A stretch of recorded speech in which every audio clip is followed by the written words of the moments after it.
And number two is planning for others. With interest rates likely to shift, tariffs hitting cross-border flows, and liquidity being reshuffled, the wealthy are already starting to restructure their assets. They are not just worried about returns, they're worried about control. When markets become unpredictable, the wealthy don't wait. They restructure. They don't just reallocate investments, they're moving assets into trusts, corporate structures, and off-balance sheet solutions. Because every time the rules change, they play a smarter game. This is where asset structuring becomes the most powerful conversation an advisor can have. I still remember during the COVID recession in 2020, I told more mentoring family to shift their conversations from investments to protection. Back then, it felt like a small pivot. For those of you who did it, it opened up massive opportunities. Now, in 2025, I see the next wave. Clients are craving clarity, stability, and long-term control. And that's exactly what asset structuring offers. Why is every top advisor mastering asset structuring in 2025? What if we only had 4 years to make that change that will affect our industry? That's exactly the situation we are in right now. Asset structuring isn't just a trend, it's quickly becoming the new standard in our industry, and I strongly believe it will be the norm within the next 4 years. You can either start learning now or find yourself playing catch up later. Hi, my name is Dr. Sanjay Tolani, and I help stagnated financial advisors get to the next level. Because in our business, the most important thing is about building the right structure. You see, in 2024, I achieved over 327 TOTs, but that was because I was able to not just meet more clients or find new clients, but because I have kind of figured out how to close bigger cases. And one of the core features, or one of the most important factors in closing big cases, is the art of asset structuring. But I wasn't always where I am today. Like many of you, I started off chasing small cases, working long hours, and hitting income plateaus. I wasn't until I shifted my focus to asset structuring that I began to see real growth in my business. So, without further ado, let's jump into today's lesson by answering some questions I've been getting from advisors. Dr. Sanjay, why is asset structuring such a big deal? How can I start working with high net worth clients through asset structuring? Is this really going to become the future of our industry? Why is asset structuring the future of financial planning? So let's now dive into why asset structuring is important for every single advisor to help change their career. Why is asset structuring the future of financial planning? The insurance industry is evolving, and now high net worth clients are not just looking for basic protection, but they're looking for sophisticated strategies that will help them preserve and grow their wealth. This is where asset structuring comes in. It allows you to protect your clients' wealth from taxes, creditors, and lawsuits while helping them achieve their estate planning goals. But why should this matter to you? Imagine how powerful it would be if you're already ahead of the curve while others are still figuring it out. This expertise will not only help you close bigger cases, but it will also position you as a trusted advisor, not just someone selling insurance. To help you understand the impact of asset structuring, let's compare two advisors, Peter and John. Peter is a steady advisor who sticks to small, straightforward cases. He's closing policies worth $5,000 consistently. Over time, his income grows, but eventually it plateaus because limited by how many clients he can serve in a day. He is stuck in a cycle of more meetings for less gain. John, on the other hand, started with inconsistent big cases, some $50,000, others as low as $1,000. But over time, John got this skill in asset structuring. Now he deals with fewer clients, but each client brings in significantly more income. His understanding of company structure, tax law, regulation, and trusts has allowed him to position himself as a trusted advisor, someone who helps clients manage and grow their wealth holistically. John's career is more exciting and he is more respected by his clients. Think about it. Wouldn't you want to be like John? Here are some real results of my mentees who have actually mastered the art of asset structuring. One advisor was struggling with small cases, but after applying asset structuring, he closed a $3 million case in just 6 months. Another advisor managed to double his entire previous year's income in just 3 months by shifting his focus to asset structuring and working with high net worth clients. And one of my mentees who has never closed a case above 100,000, opened up 4 major asset structuring deals. And if she even closed one, she's on track to tripling her income in 2025. The list goes on, but the point here is not to boast. It's to show you that asset structuring works and you can benefit from it too. These are ordinary advisors that are willing to relearn on how to actually do their business and approach their clients. If you're ready to do the same, this strategy will transform your business. The harsh truth about our business. We have all heard this saying that our business is a numbers game. Have more appointments and close more deals. I used to believe that too, but there's a limit on how many clients you can meet in a day. In fact, I remember many late nights when I first started as an advisor, traveling for hours just to meet clients, hoping to close more bigger cases. I kept asking myself, is there a simpler way to achieve the same results while working fewer hours? I wondered why some top advisors worked fewer hours, got to travel, and still earn more than me, despite me having meetings like 10 or 20 clients in a day. That's when I decided to embark on a personal journey to find this breakthrough. But let's be very honest, it wasn't easy. I spent years seeking guidance from mentors around the world, trying to uncover that secret behind their success. What I discovered was this, that many top advisors at the top level weren't necessarily working harder. They had figured out how to close bigger cases, and they kept this strategy a little secret. I tried what they taught me over the decade, upgraded my knowledge on structures, and that's when the magic started to happen. Within the first year of my journey, I achieved MDRT in just 6 months.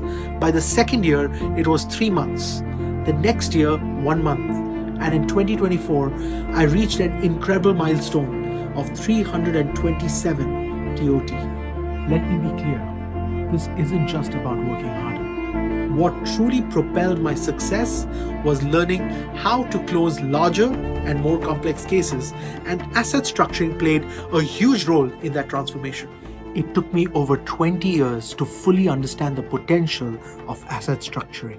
The power of asset structuring.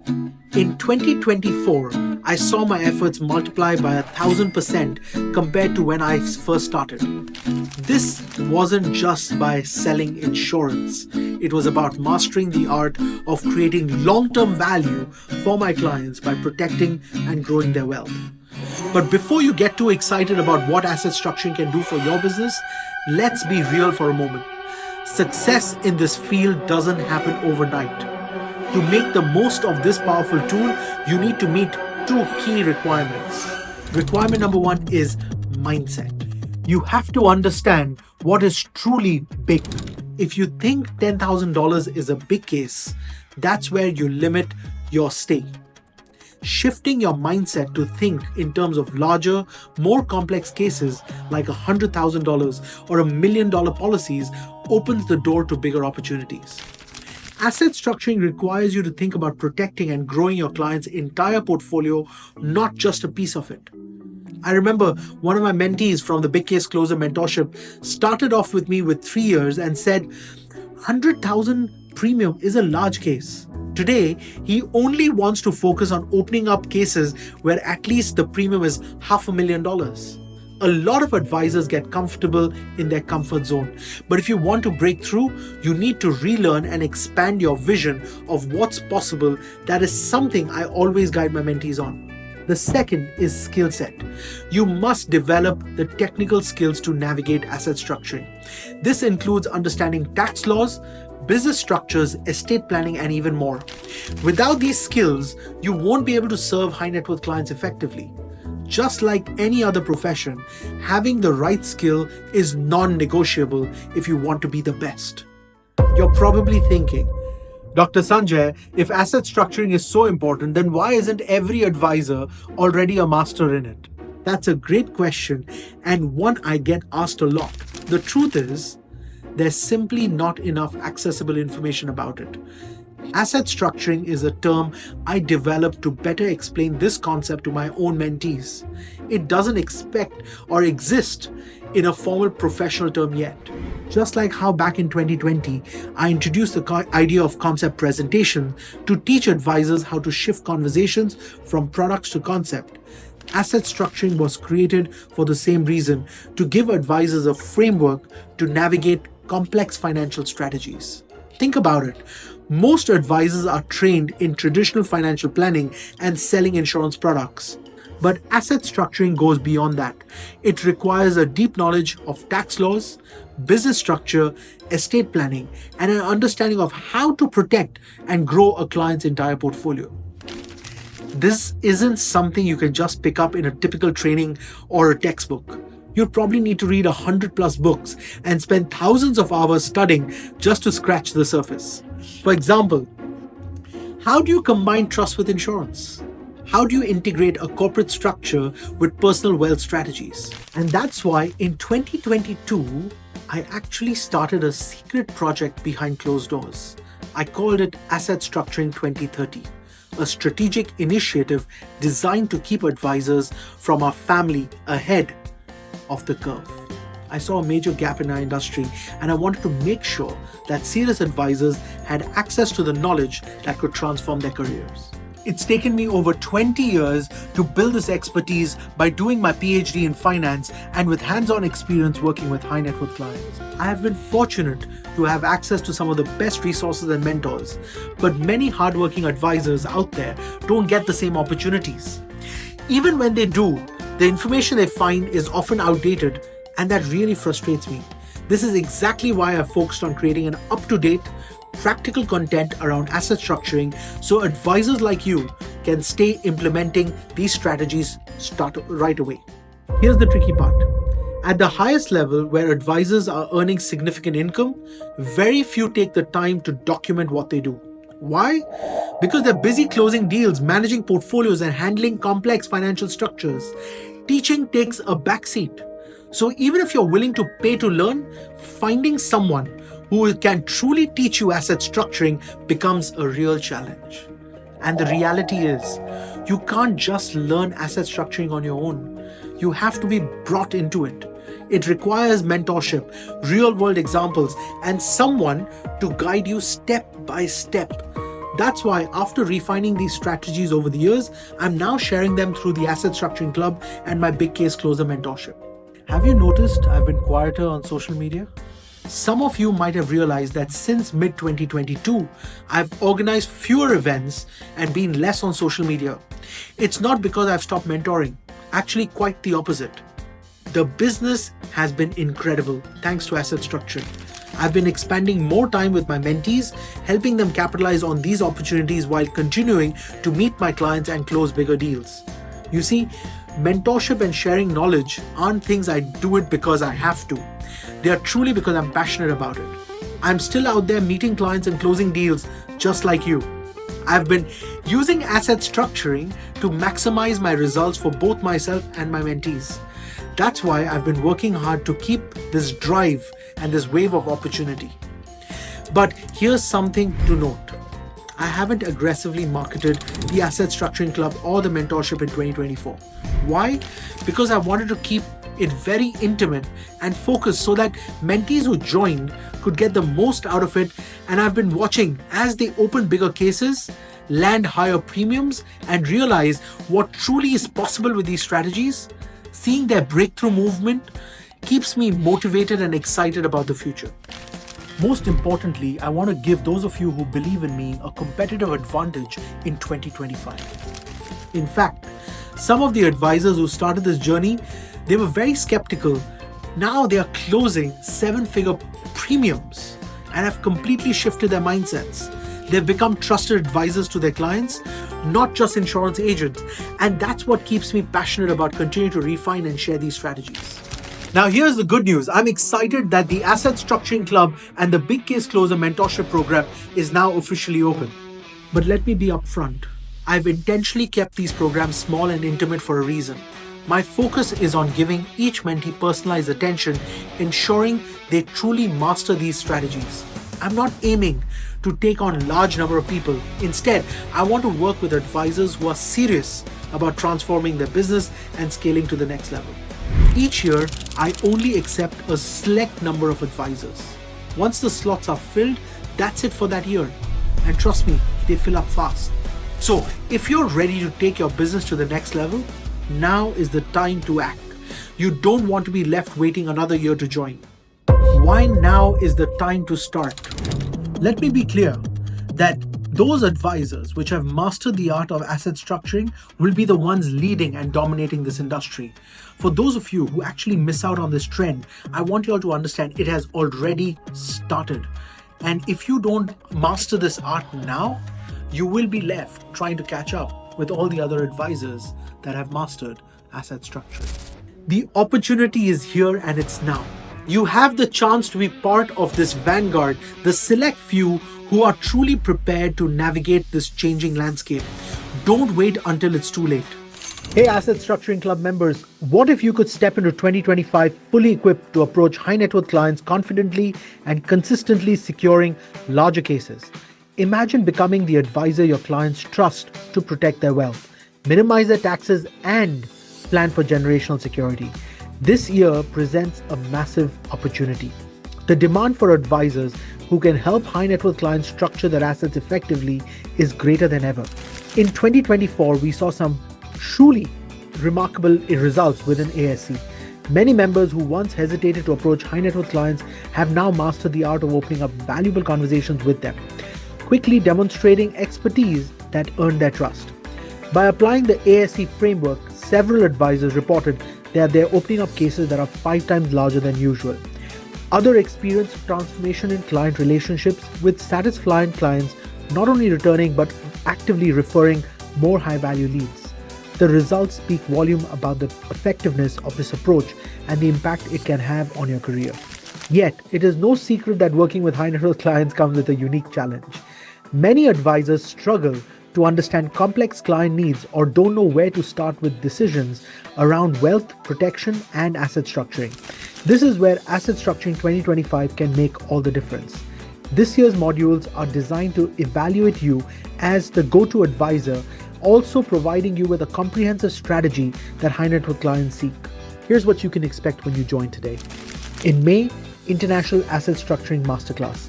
Asset structuring for international clients is complex, but this workshop simplifies the process, providing you with strategies for optimizing wealth across different jurisdictions. We'll explore global tax-efficient structures, cross-border regulations, and the unique advantages of international financial centers so you're able to understand your clients' wealth confidentiality and handle them in very confident manner. By the end of the session, you'll know how to offer tailored solutions that accommodate the culture and regulatory environment, setting you apart as an expert in managing international wealth effectively. In August, comprehensive retirement planning and portfolio diversification. Retirement planning for high net worth clients requires innovative strategies that protect assets while ensuring growth and stability.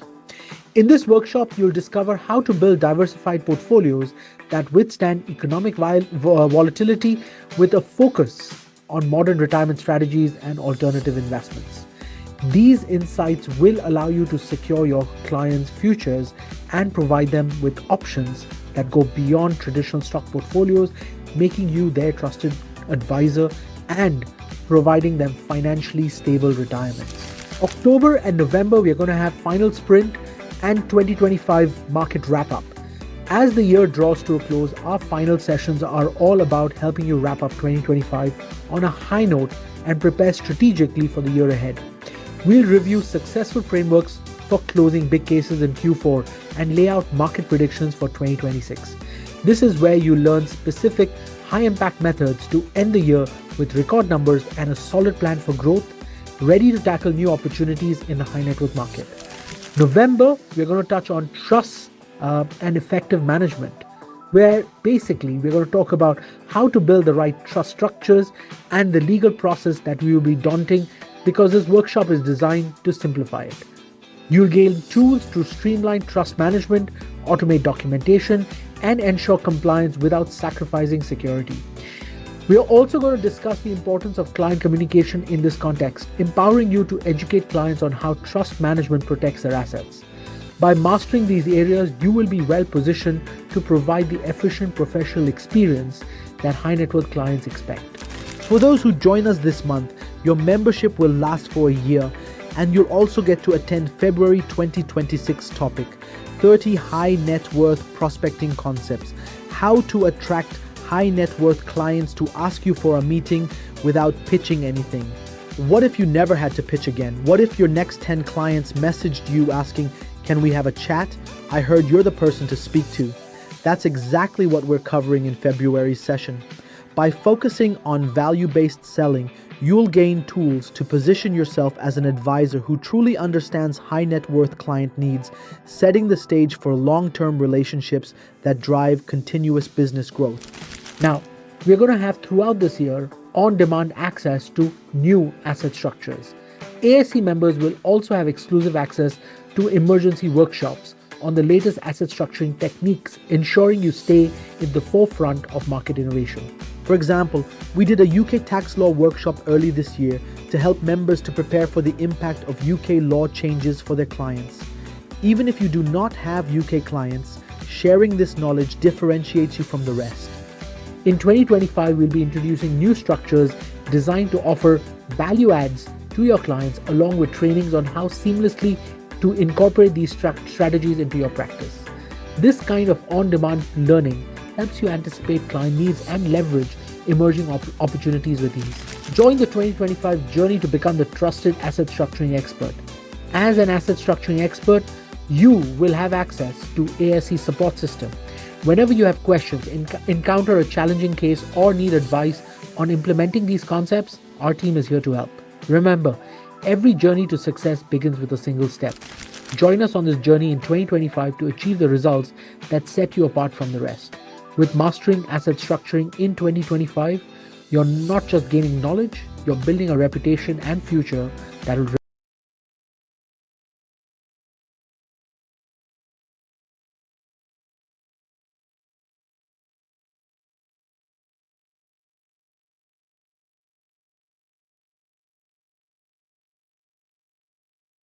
Markets are falling.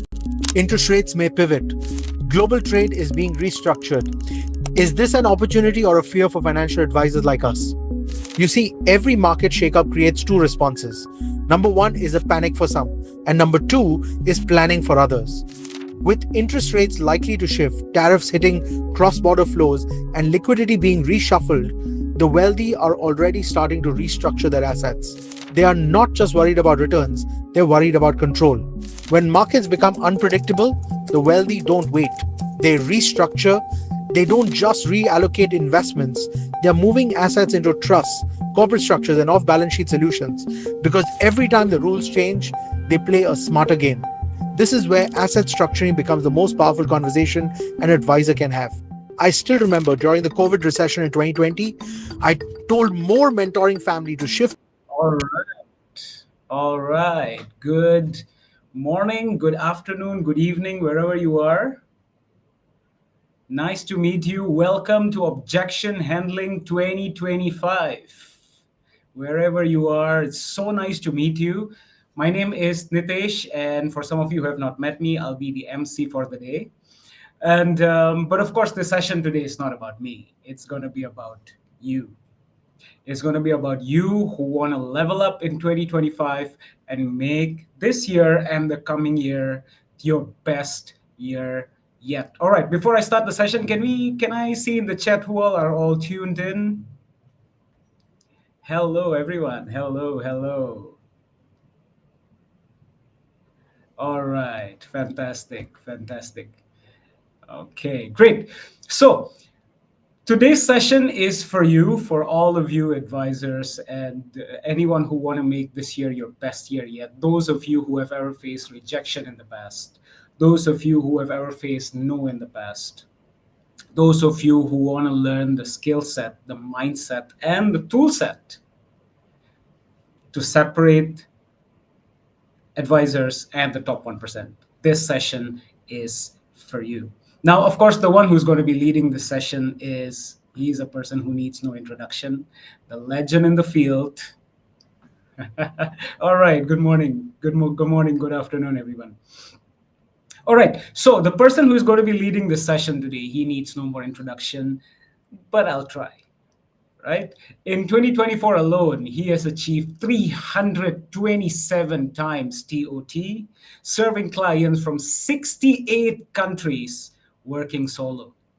He has also equipped advisors from all over the globe, leading Sanjay Mentoring Family with over 100,000 members all over the world. This man is not just a mentor, he is a movement. He's a person who has turned objection handling into an art. And in his own words, objection, when handled right, can be an opportunity. So before I call the man himself, can I see you hype the chat bars? Can I see the chat? Can I see the energy, please? Because he's not going to come unless and until the energy is amazing. All right, all right, all right. Amazing. All right.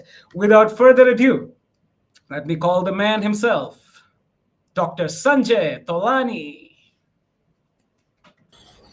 All right. Thanks, guys. Let me kind of get the technology working. All right. Perfect. Um do tell me where you're from. Would love to know. So I can see Izzy from Brunei, Chris. Would love to know where you guys are from. So Calgary, phenomenal. I actually just met with a client from Calgary, so it was absolutely stunning. Um, hey, Randy, good to see you from the Philippines. Nidhi, where are you from, Nidhi? Would love to know. All right. Farida, good to see you. Good morning. Guys, see, today's session is about getting things for you. Raghu, nice to see you. Wow, India. So we've got India, we've got Malaysia, we've got Philippines, we've got Thailand, Mr. AK Gupta from India. We've got fantastic. So we've got Malaysia, India. We've got those. We've got Calgary. I got that as well. Fantastic. Lebanon. There we go. All right. Toronto, Canada. James, good to see you, man. From Trinidad. Really good morning, Amanda. I'm glad you woke up. All right. Perfect. Now, thank you, Angela. You're too kind. From Ghana. Fantastic. All right. Nidhi, good to see you. Okay, guys. Now, today's session is actually about objections, and this is probably my favorite topic because of many reasons, right? Number one, it is probably the biggest, uh, I would say, turning point between a prospect to a client, because we all have a lot of prospects and very few of these prospects do become clients. And the key factor that potentially stops you from converting a client to a prospect to a client is that objection. Now, how many of you have problems with objections? I mean, be straight out. I want to know what objections you get. Today I want to handle all your objections live, right? So please, if you do have objections, please put them in the chat box. I'm trying to read all the comments. Helen, great, from Nigeria. That's phenomenal. Excellent. Well, Nigeria is second home for the Tolani family. We've been there since the 1940s, so Nigeria is second home. Anjum from Kolkata, fantastic. But yes, would love to know what are the objections that actually trouble you when you're sitting down with a client. I mean, what's the one challenge that you have in terms of the objections? Is it, I want to think about it, I need to ask someone, whether that's my CFO, my wife? What's bothering you? Because I would love to know what truly bothers you in that process. Guys, objection handling is probably one of the most structured things that I follow. And the first book that I wrote down was on objection handling. And the reason why I wrote that book was, I love that one. So Frida says, I don't need it. I have no budget. I love that one. I need to discuss this with my parents. Oh, I love that one. Fantastic. I can't afford. I need to ask my wife. Not enough money. I want you all to realize something. It doesn't matter which part of the world you're from, you're probably going to get the same objections. And that's the reason why, when I was writing my first book, which was on objection handling, I was writing all the objections that I get when I sit down with a client. And I ended up writing like 25 of them, or 20, no, I wrote 37 objections. And when I wrote those objections down, I realized that objection handling is a science. Now, the biggest challenge we have, or the mistakes we do when we are handling objections, is number one, we're trying to defend our presentation rather than listening to what the objection actually means. So, when they say it's not a priority, I already have insurance, it means our presentation was not properly correct. Guys, I want you to listen to the client. I will invest in real estate. Fantastic. I'm so glad you're giving me all these objections. I don't trust insurance. I love that one, Ria. Thank you so much. Waste on taking life insurance. You're absolutely correct, Akhil. Life insurance is an absolute waste of money till you need it. Um,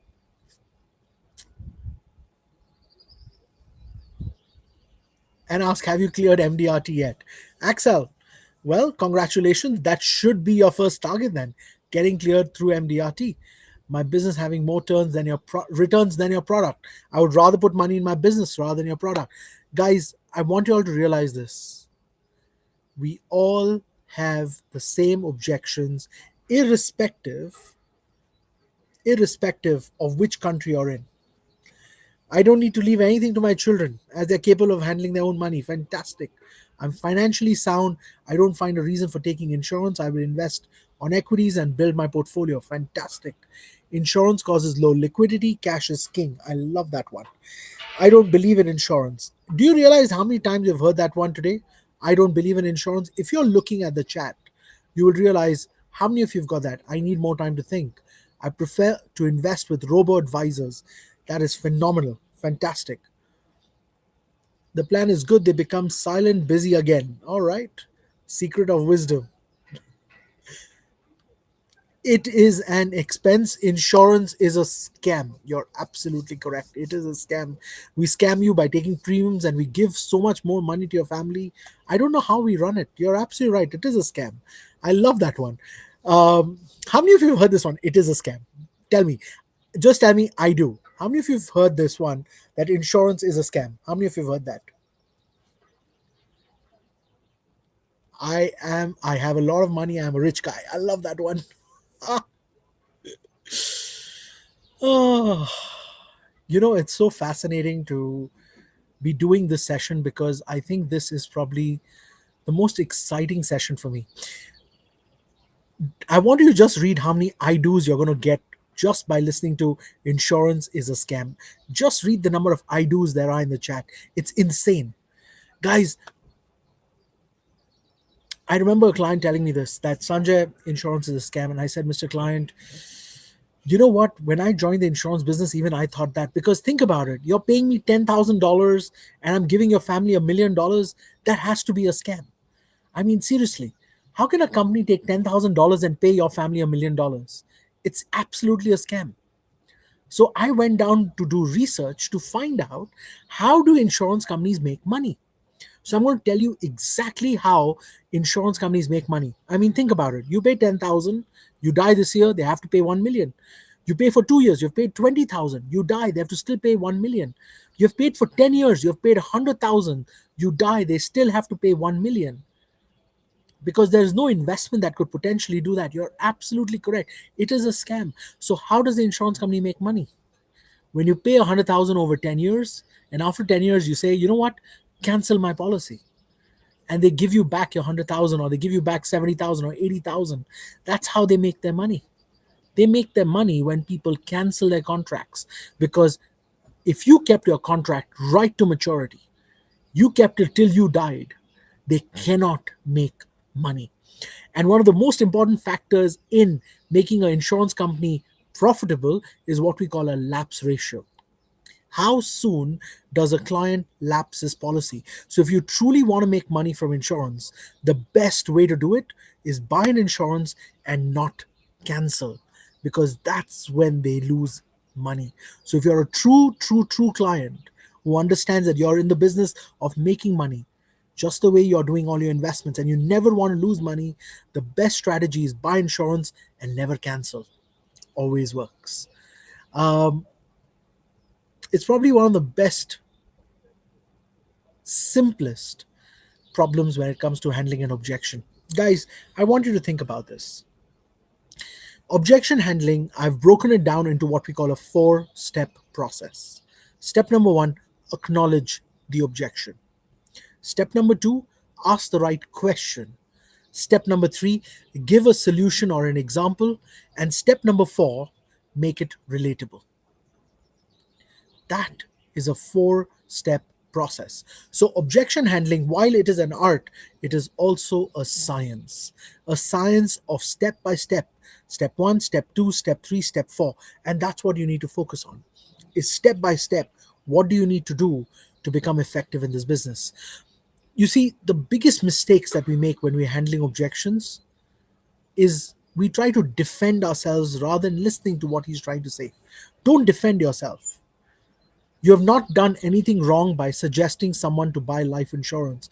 You have not done anything wrong by suggesting someone to plan for their critical illness or to plan for their retirement or to plan for their kids' education. You have done nothing wrong. So stop trying to defend your advice. Stop trying to defend your advice. The problem is you try to defend your advice instead of listening to what they're trying to say. So Riza is saying, can I give you the four steps? Written it down? There you go. Write it down, Riza. Number one, acknowledge the objection.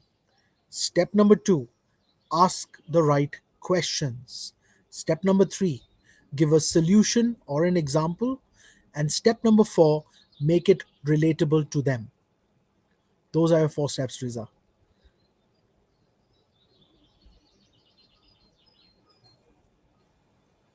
All right. Now, so the first thing is defending, right? I want you to stop defending yourself. The second mistake that we do is we focus a lot on, I would say, technical information. So you're focusing so much on technicals, you're trying to tell how good your product is. That's where one of the biggest problems is. We are actually focusing on a lot of technical data. Your product is good by itself. Think about that.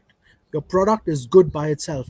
Your technical data might not be understandable for a client. You have to remember, very few people understand insurance as a product, insurance as an industry. Have you realized that? Insurance is probably one of the most misunderstood professions in the world. Insurance is not a profession of choice. Most people who join this business join it by mistake. They don't join it because that's what they wanted to do. Most of the people who are buying insurance don't have any background or have never studied anything to do with insurance. Now, let me ask all of you this question. How many of you studied insurance in school? How many of you studied insurance in school? None of us. You see, it's not a subject that is taught.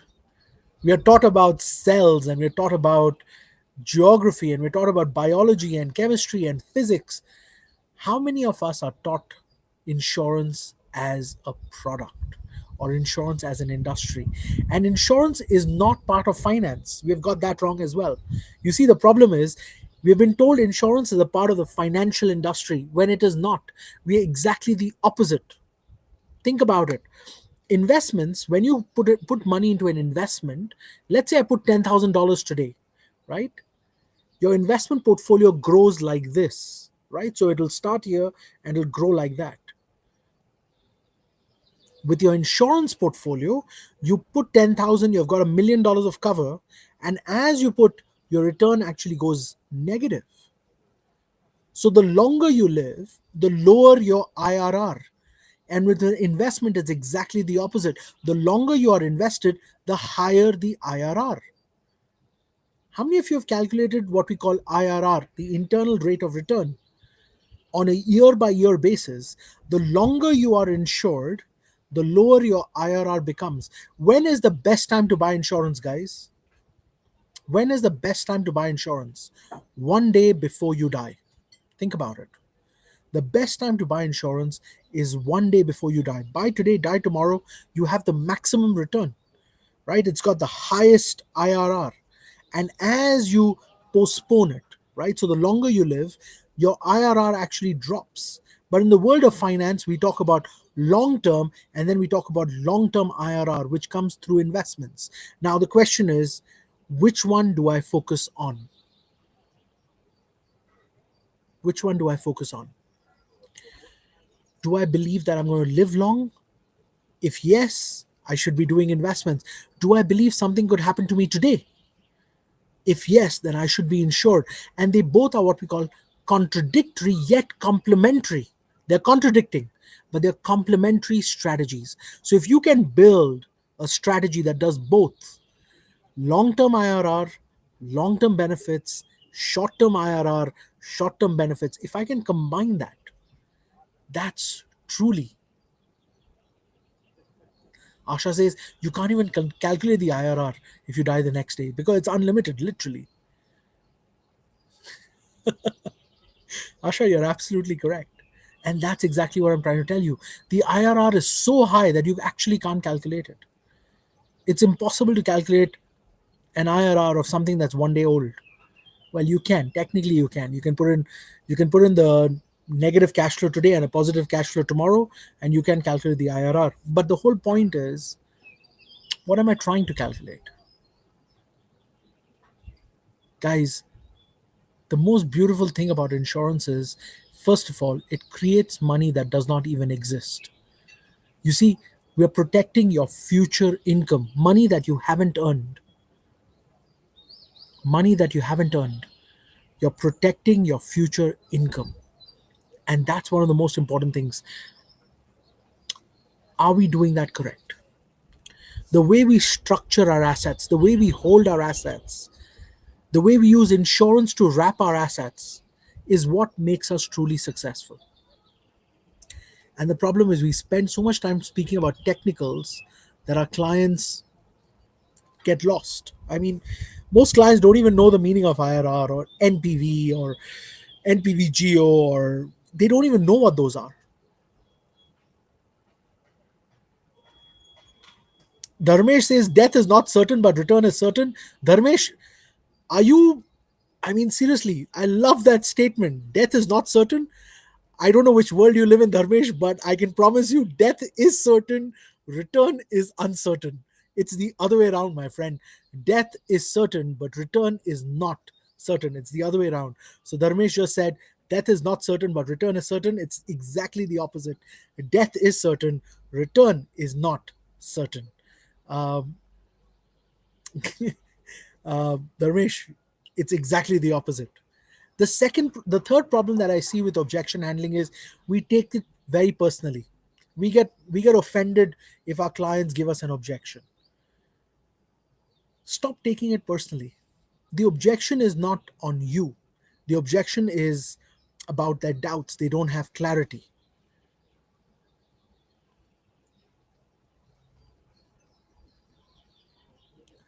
Asha says the XIRR should be calculated on investments but not insurance. Asha, let me give you some good news. I've done IRR calculations even on insurance, because as long as you have a positive payout and a negative payout, you've got both those combinations. The only time IRR doesn't work is when we have something called a positive, a negative, and a positive again. That's when you cannot calculate an IRR. But you can always calculate an IRR with a positive and one negative, right? So we've got one positive, which is a payout, and one negative you can calculate. It's when you have multiple positives and negatives, that's when we focus on what we call NPV, the net present value. We get technical. This is the other problem. We actually get technical. So Shakar says, my voice is like Sachin Tendulkar. All right, thank you. I don't know if that's a compliment or not, but all right, I'll take that as a compliment. Thank you very much. Nanyu says, I get depressed when I get an objection. Nanyu, first of all, when a client is giving you an objection, that is a beautiful sign. It's a beautiful sign that they have a question or they don't understand something, which means they are willing to at least have a conversation, right? The worst feeling is when you sit down with a client and they give you no feedback, right? So no objection, just blank face. How many of you ever sat with a client with a complete blank face? How many of you ever sat like that? You're doing a beautiful presentation, and they give you no feedback. They just do this. I want you to think about that. It's probably one of the most difficult things to handle when a client does not give you feedback. Objections are great. That is feedback. That is feedback. That's something I don't understand, Sanjay. Can you explain it better? I want to buy gold bars. Baga says, I want to buy gold. I don't want to buy insurance. I want to buy gold. I love that one. Oh, I love that one. Oh my God. Guys, do you realize we get some of the most amazing and the similar objections everywhere? All right. Um, After you've handled an objection, right? A lot of advisors forget to ask this question. Does that answer your concern? Or do you have any other questions?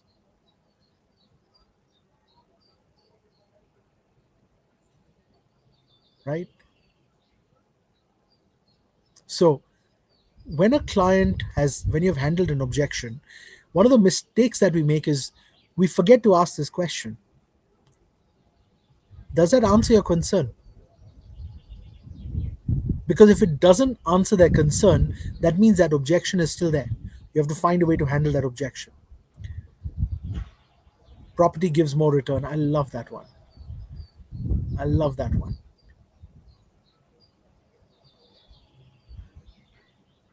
The other problem is after you handle an objection and you don't ask that question, does that answer your question or does that answer your concern? You have to ask that before you go to closing. After you handle an objection, when you say, well, the next step is you need to sign documents, it looks very fast. You need to ask this one question just between that step and the last one.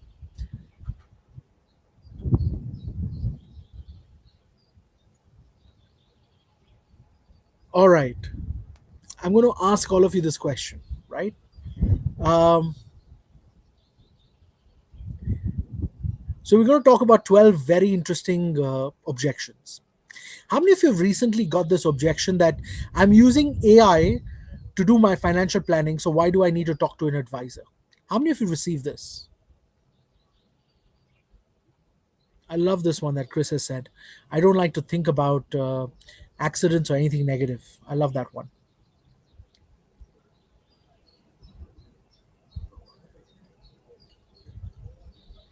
All right. How many of you received this new objection? Because this is a new objection that some of my mentees have faced. I haven't faced it, but some of my mentees have faced this objection.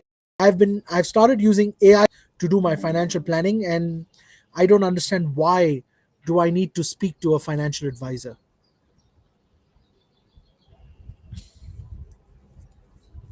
How many of you have heard that? Can you just say I have so I know you have? India, no AI, sir. Akhil, India has got a lot of AI, my friend. Oh, India has got a lot of AI. Not yet. Client is getting AI to create. Okay, not yet. All right, so let's prepare for that because it is going to come, right? So Samir has got it. Rain has got it. Amrit has got it. James, not yet. Fantastic. And that's what I'm saying. Not all of us have, but if you have, I want to know if you have because Larry says yes. Arlen says I have. Dharmesh says me. Anna says not yet. Fantastic. So let's prepare for this objection because it will come more in the near future. So I truly believe that this will be a common objection that we would have to face, especially from mass market. And the way I'm handling this is, Mr. Klein, I'm so glad you're using AI to get an idea of how to do your financial planning. But when it comes to matters of life and death, you still want to be talking to a doctor because think about it. When you have a major illness or you have a major problem to solve, which is going to be a lot of capital investment, you want to make sure that that capital investment is being done correctly. So while you're using AI as a tool, An advisor plays a different role, just like a doctor would, where when it's a capital investment, when it's things like matters of life and death, something that will affect your future. Having a conversation with a real advisor who has spent time doing this business for a while, who is educated in this industry, will help you make better decisions. So, using artificial intelligence, congratulations. I'm glad you're at least thinking about financial planning and you're thinking about being financially secure. I'm glad. But sitting down with an advisor helps you get the next steps, what is available. Because you see, every country has different regulation, there are different tax structures, there is asset structuring that is important. Because if you got assets in multiple countries, we might have to do something more creative. We might not just have to use one insurance product, we might have to do different insurance products for different countries. There might be a whole package that we might have to discuss. We might have other professionals involved as well. And that's one of the most important things, guys, that in our business, as we go forward, if you truly want to become a true good advisor, you have to learn the art of structuring assets. It's not just about insurance, but how insurance plays a role in all the different assets that your clients have, whether that's real estate, businesses, bond portfolios, equity portfolios, dividend funds. It doesn't matter where your clients have invested.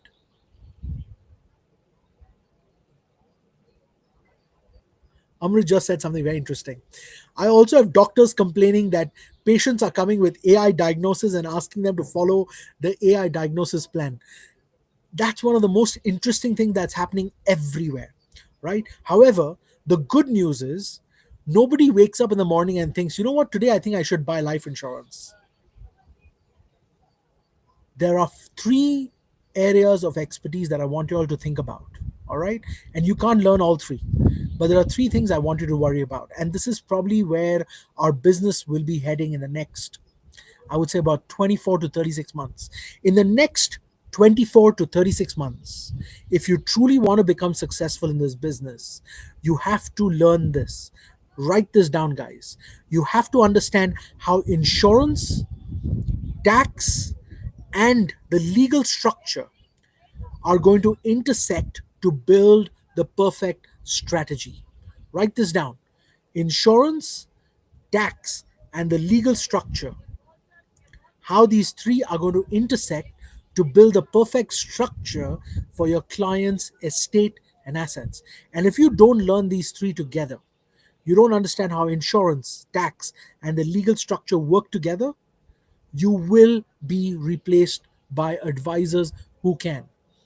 You see, mass market will move towards using AI tools, etc., buying insurance online.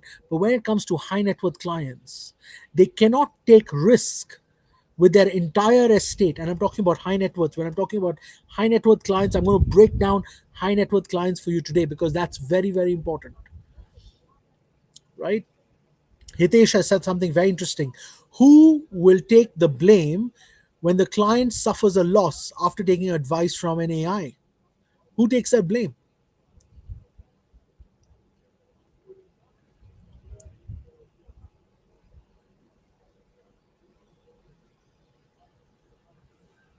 I want you to write this down, guys. Insurance, once as it's one part. The second part is your tax structure. And number three is your legal structure. If you don't understand how these three will complement each other, you will lose to advisors who can. Guys, I have spent a lot of time studying in this business. There's a reason why I'm still spending time to study. Why am I doing this? I mean, what do I get by holding an event like this? I'm spending my afternoon to spend time with every single one of you to build your business. What do I get for doing this? Nothing. So, why am I doing this? Because I truly believe as advisors, we now have a new opportunity, an opportunity to stand out. We have the opportunity to show our talent, but that requires you to have a certain level of understanding of our business. The insurance business is a very simple business. The problem is, we as advisors make it extremely complicated. You see, our products are extremely simple. Our products are designed to do things that you always want to be protected for. Think about it. What are products designed for? Our products are designed for life insurance, right? Life insurance protects your future income. Retirement planning allows you to take risks today so that when you retire, even if things have not worked out, your worst case scenario, you have a guaranteed income that you can retire on. Critical illness as a product, we've named it incorrectly. I have to agree. The biggest mistake in our business is we have named a product incorrectly. Critical illness is the worst name you can give to a product. I prefer using the word income protection. I don't like the word income replacement. I like to use the word income protection. You see, income protection has a positive tonality to it. Just like, for example, we say life insurance, we don't say death insurance, we say life insurance. Income protection, instead of using the word critical illness, which is negative, I like to use the word income protection because income protection is a fantastic question to ask. Would you like your future income to be protected? It's a yes or no question. Who says no? I mean, literally, who says no? And if anyone says no, I always ask them this question: why? I mean, your income is not important. I how do you get that right? So I want you all to think about this.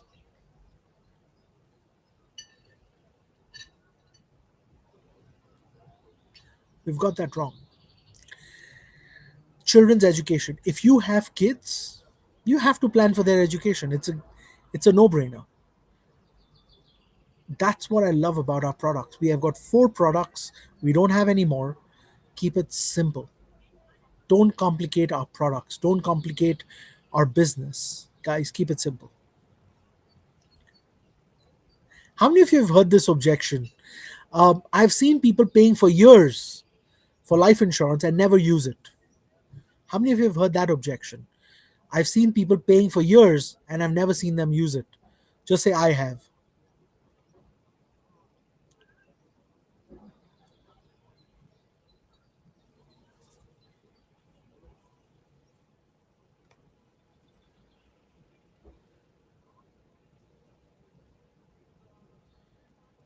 All right. Mina says yes.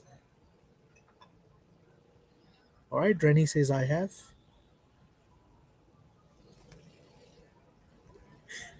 All right. So let me ask you this question. I've seen people paying for years and never use insurance. I love that one. So I'm going to tell you how I would handle it, right? How many of you would, how many of you want to know how I handle it? All right, this is how I would handle it. Mr. Client, I'm so glad you know people who have bought insurance, been paying for it, and never claimed for it. I'm so glad you've heard that. But let me ask you a question. You have a seatbelt in your car, right? Would you drive a car without a seatbelt? Or would you drive a car without a seatbelt? You see, life insurance or insurance is like a seatbelt. It's a protection from an accident. I always pray you never have an accident. I truly pray that.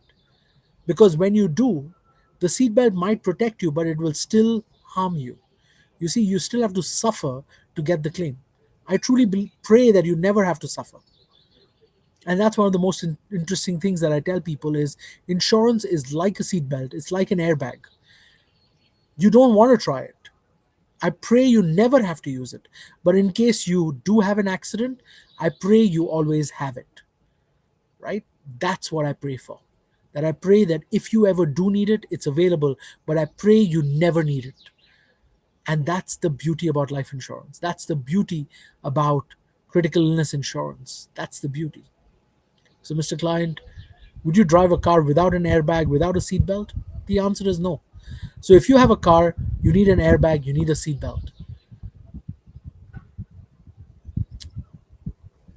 And that's the same with life. If you have a life, you need life insurance. It's as simple as that.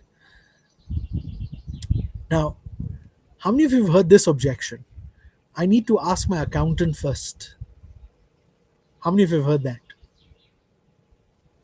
Just say, I have. Angela, you're right. Just like a plane without a life vest. I mean, you have life vests in an aircraft. Have you ever used it, or would you prefer to be in an aircraft with no life vest?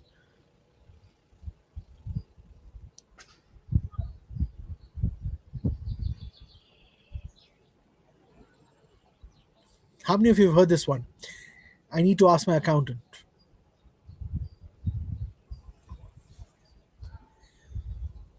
All right. Joe says I have. Snoopy says I have. All right. Juliet says I have. Yes. Okay. All right, guys. How do you handle that objection? Let me make it simple. Mr. Client, uh, I'm so glad you want your accountant to be a part of this conversation. But let me ask you this question. Did you know that your accountant is only there to increase your profitability and to make sure that you're maximum profitable? Whereas how your family is protected is not your accountant's job. Your accountant will protect your business, but your accountant is not married to your wife, not married to your kids, not there to take care of them. That's not your accountant's job. That's your responsibility. And every time I've sat down with the family, the accountant might say, you don't need life insurance, because they're thinking from a financial perspective. Why increase expenses when you don't need it? It's like, if you ask your accountant, should I buy a Valentine's gift for my wife? He will tell you no, because he's like, why are you spending money? We need that money for our business. Can I withdraw money to spend on my anniversary? Your accountant doesn't care. Your accountant cares about your business, not about your family. You see, your accountant is not married to your wife. You are. She is your responsibility, not your accountant's responsibility. And that's one of the biggest mistakes that people do, is they ask third parties for justification of what they're doing for their family. So I want you to think about this. If you truly want to protect your family, the only question you have to answer is, do you want to protect your family? Yes or no? It's as simple as that. Imagine you're getting into a car or you're getting into a flight and the pilot announces, welcome to our brand new aircraft. Unfortunately, we don't have seat belts and we don't have any life vests. But don't worry, it's a brand new aircraft. How safe do you feel by taking your family on that aircraft? I want you to think about this. I want to think about that.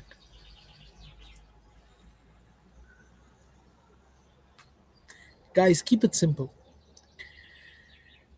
There's one thing I've realized: when you're working in the high net worth market,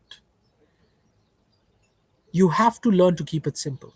A lot of people who are high net worth are great at their business, are great at what they do, but they may not have the opportunity to understand what life insurance or what insurance can do. So I want you all to remember this. People do not understand something that they have never used.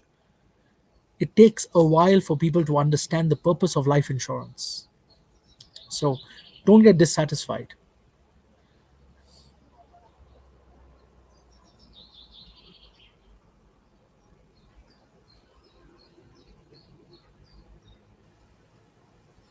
I love this one that Mega has said. After death, this is not for me. Mr. Client, you're absolutely correct. You see, insurance as a product, insurance as a product was designed to protect whatever you love. If you love your business, we protect your business. If you love your family, we protect your family. If you love yourself, we protect you. You tell me, who do you love? And that's who we protect. That is the power of insurance. We protect whoever you love. If you love your business, we protect them. By the way, if you love your we protect your doctor, we call it insurance. If you love your bank, we protect your bank, we call it mortgage insurance.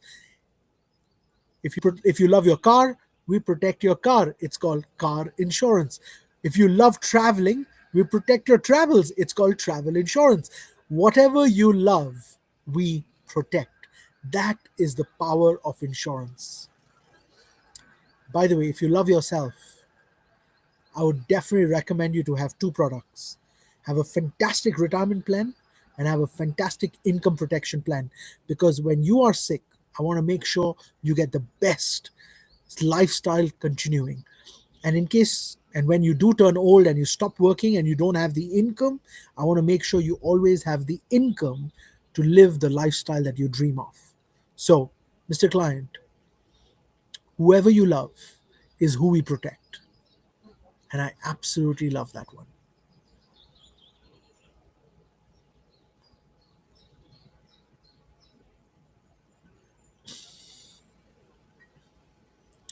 Douglas got an objection. I had a client and he said he needs to check his finances. Mr. Client, you are absolutely correct. I mean, when you're making a commitment, you want to make sure you've checked your finances. But let me ask you a question.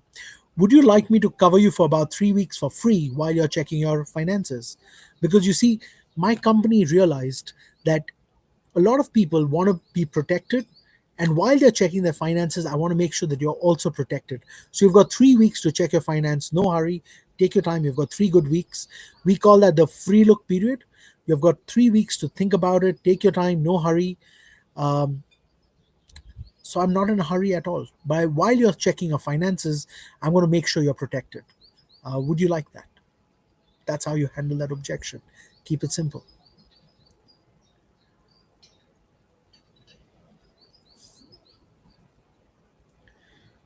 Fiona got this objection. I just want to start step progressively. Mr. Klein, that is fantastic. I'm so glad you want to start step by step. What would be the first step that you would like to take? Remember one thing, Fiona: life is a long journey. Your relationship with your clients is going to go on for a very long time. It is a step by step process. Don't be in a hurry. Remember one thing: the longer they take, the more money you make. Do you realize that? Guys, I want you to think about it. Why are you in a hurry? Why is there urgency on your side? If your client tells you, I want to buy insurance next year or I want to do it later, what happens? What happens? The premium will increase. If the premium increases, your commission will increase, correct or not? So, why are you in a hurry? Why is the urgency on your side? The urgency is on your side because you only have one client. Guys, the longer they take, the more money you make. So, why are you in a hurry? Jinwan has given an objection. My prospect says, I already have an insurance agent. Mr. Client, I'm so glad you already have an insurance advisor. So I'm going to do 1, 2, 3, 4, 5, 1, 2, 3, 4. So you can see how I go step by step. All right. Fantastic. So Jinting has also said the same one. I already have my own financial advisor. Jinwan has said, I already have a financial advisor. So let me handle this one for you. Mr. Client, I completely understand you already have an advisor. But let me ask you a question. Do you know when it comes to matters of life and death, it's always good to get a second opinion? You see, every client of mine or every person that I've worked with, whenever it comes to matters of very high capital expenditure or decisions that will last a lifetime, they always want to get a second opinion. And that's exactly what I do. I sit down with you, and if you have done the right thing, congratulations. I'm not here to change. But if something is missing, you can learn from me and you can then go and work with your existing advisor. That's absolutely fine. You see, I'm not here to ask you to change your advisor if you're comfortable with your original one, but it's always nice to get a second opinion. And that's what I'm very good at. Guys, remember one thing: it's not about selling to everyone, it's about giving your best advice to anybody and everybody. That's the simple rule. All right.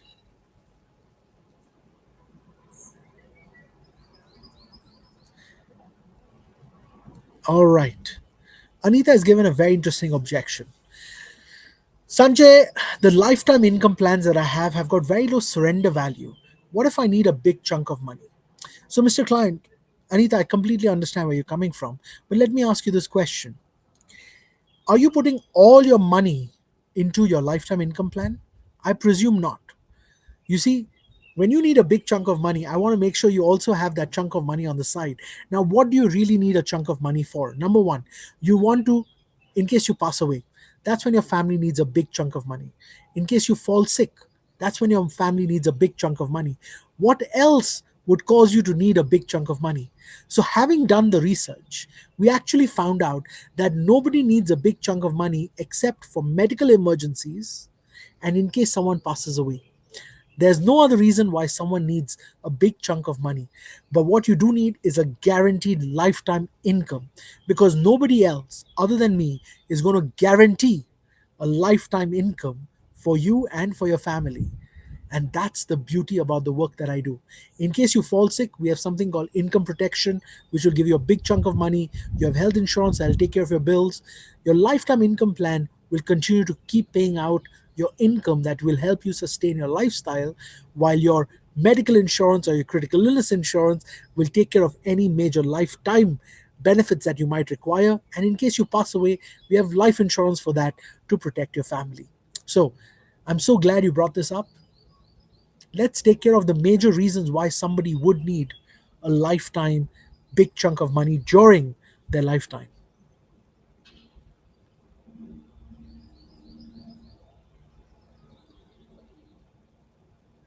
Suling has said this one. Um, Soumya, I like this one as well, so I'm going to answer this one. Um, I have enough money, I have enough properties with me, so I don't need to take life insurance.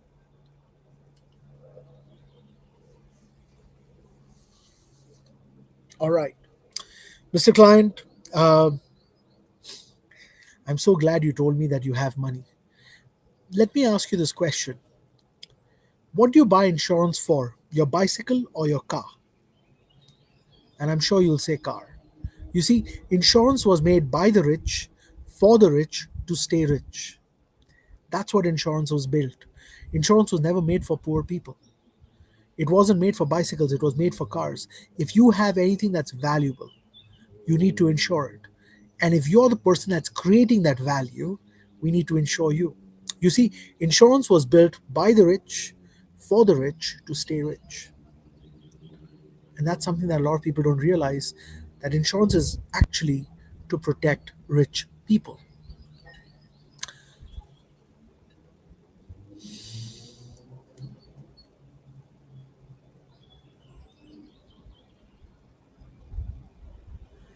Oh, I love this one. Suli has got this objection. I already have savings for my emergencies. I don't need income protection. Suli, I'm so glad that you have already kept savings for your emergencies and you don't need insurance. Why don't I tell you something even better? Why not you give me those savings that you have kept for emergencies? And when you do have an emergency, your income protection will actually pay you while your savings are still intact. So we never touch those savings because that's what we do. Your savings are kept protected, and in case something happens to you, we would pay your income protection will pay you. And if nothing happens, right, there's no emergencies, you don't need income protection, that money is still safe and it continues to grow.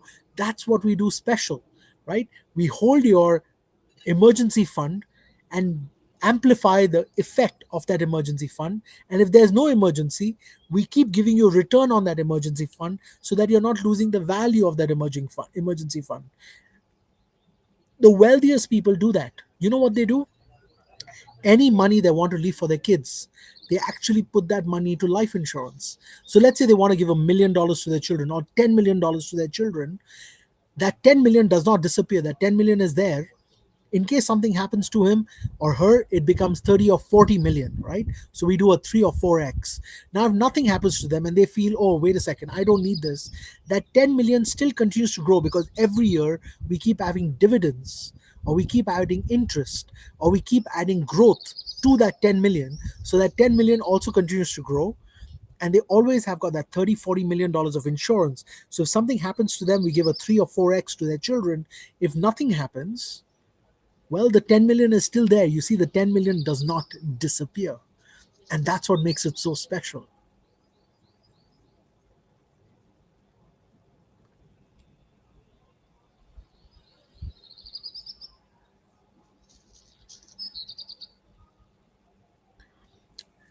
Jeffrey has got a very interesting client who has said this. I am someone who had cancer with no insurance, and in Singapore, the system helped the Singaporean to help fund the cost of afford the cost. And I've been through this. So why should anyone need a CI plan? Jeffrey, Mr. Client, you're absolutely correct. You see, we live in a beautiful country like Singapore where the system protects us. Well, let me ask you this question. Let's say the political system did change. Do you want to be dependent on the government, or do you want to be dependent on yourself? You see, if the government takes care of you, congratulations. But if it doesn't, because politics is something that you cannot predict. Today, you can buy insurance, but once you have had cancer, you can't buy insurance. You see, insurance can only be purchased with health and age. You have to be at the right age with the right health, and then you can buy it. If your health is gone or your age is gone, unfortunately, it doesn't matter how much money you have, you can't buy that product. Insurance cannot be purchased with money. Insurance is purchased with age and health. And if you lose either one of those, you can't buy it. And then when the government does change their plans, which they can, which we know they will, eventually all governments will move away from taking responsibility because it's a burden. And that's a fact. Do you want to be dependent on that? Well, that choice is yours.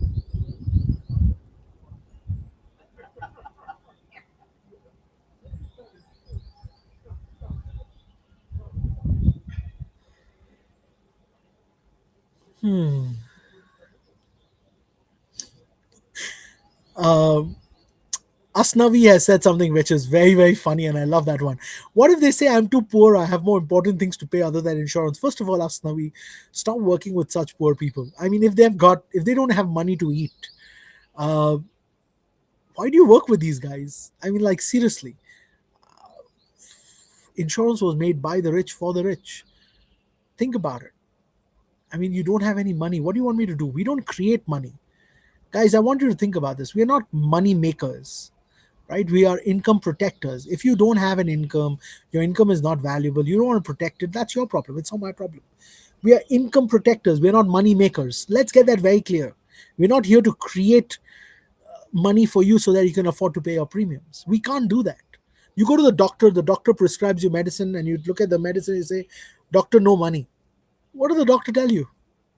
Well, once you have it, come back. A doctor cannot create treatment. A doctor can prescribe a treatment. And I want you all to understand this. Well, Mr. Klein, okay, I'll tell you how to handle this objection. All right. It's fair that I teach you how to handle this objection because it's important. All right. Let me teach you how to handle this objection. So, Mr. Client, I completely understand that you don't have money today. Well, the good news is, if I gave you free insurance, would that help? Because you see, my company has a process. For the next 3 weeks, I can cover you for free insurance while you're figuring out how to pay for it. You can use your credit card, you can spend some time, so you've got time to build it up. You see, every time I work with a client who wants to buy insurance and can't afford it, my company has agreed that they can use their credit card to buy that insurance. Because if something did happen, right, at least you're protected. So you've got 30 days to figure it out. Is there anything else you would like me to help you with? And that's how you handle it. Guys, that's all you can do. Uh,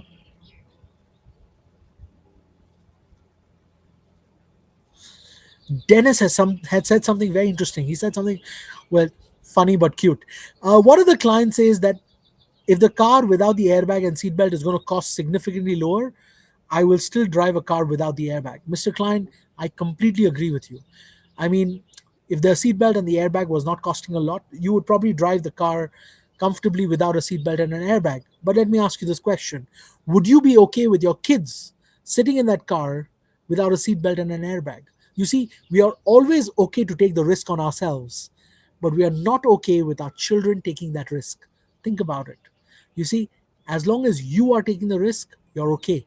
But when your family, your children, your business is taking the risk that you are comfortable with, but they might not be, would you be okay with that? Imagine your daughter calls you and says, I'm going to be in the car with my best friend. She's driving tonight.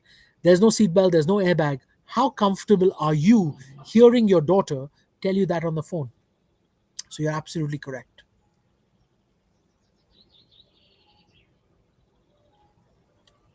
Think about it. Bharat just said something. I just said that insurance is an instrument that creates money which does not even exist. It creates money if you have the affordability to pay your premiums. But well, if you can't even afford to pay your premiums, you've got other problems to handle. I mean, think about it. We are living in a world of debt. Let me ask you this question, Bharat. Would you want your debt to get continued to your children? If the answer is yes, you don't need me. But if you want me to cancel your debt, that's exactly what I come into play. You see, I'm here to cancel any liabilities, any debt that you might have that you don't want your children to pass on. And that's what my job is. I create money that does not even exist yet. You haven't earned the income, but I'm already protecting it. You have not even earned the income that's going to go to your kids, but I'm already guaranteeing that for your kids. That's what I do. I guarantee the future, not the present.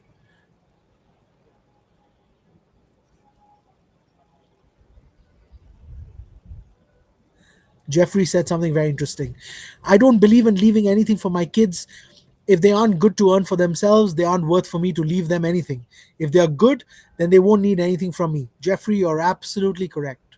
You know, my grandfather said this to me when I was very young.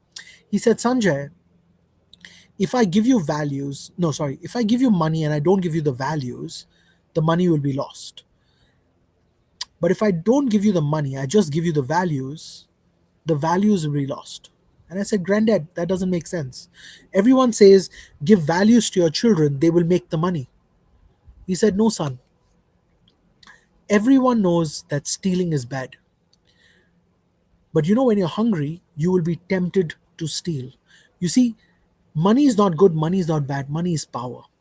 Your values will decide where you use this power. So, Mr. Client, what you should be focusing on is giving them great values. And you tell me, how much power do you want me to create for them? $5 million, $10 million, I can create it right now. You see, whatever power you want to create for your children, I can create that power right now. And that is the power of life insurance. We create power for the values that you've given your children, because the values that you've given them, those values will decide where they use that power. They can use money for good or bad, but it's your values that decide what they will do with that money. Now, if they don't have money, they only have values, and they're not able to get enough money to live their life or not have a comfortable life. I know you know people who are very intelligent, very beautiful, very smart, but they don't have money. Have you seen that? Do you see? It is the poor that steal, not the rich. There are more thieves that are poor than thieves that are rich. Think about it. It's a fact of life. When you're hungry, you will be tempted to steal because hunger is more powerful than values. So you're absolutely correct.